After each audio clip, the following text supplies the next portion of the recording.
Je vois des traits communs. D'abord, la végétation, l'élevage, et puis aussi un sentiment égalitaire et à la fois solidaire, un rapport au pouvoir, un rapport à la religion. Par exemple, le Limousin, c'était très déchristianisé, alors que l'Auvergnat est beaucoup plus catholique.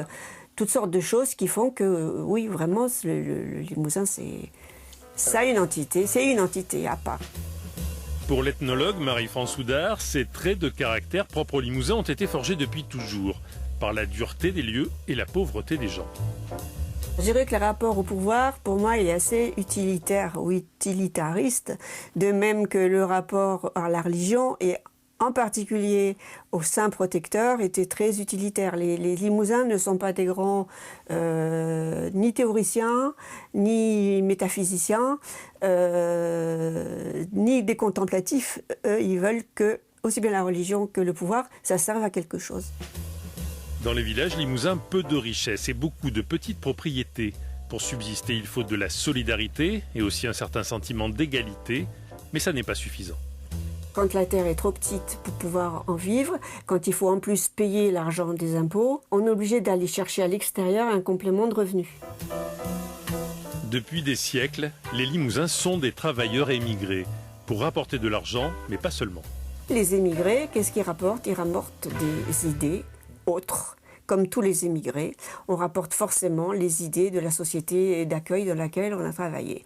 Des idées qui sont valorisantes, mais qui portent à regarder avec condescendance la société d'où on est parti. Donc chez ces Limousins, il y a une espèce de contradiction. C'est qu'à la fois on a besoin de partir et à la fois on a besoin de revenir. On ne sait pas si on est de là-bas ou si on est d'ici. Et on est un peu coincé entre des idées de la société dominante et des idées de son pays que l'on voudrait maintenir.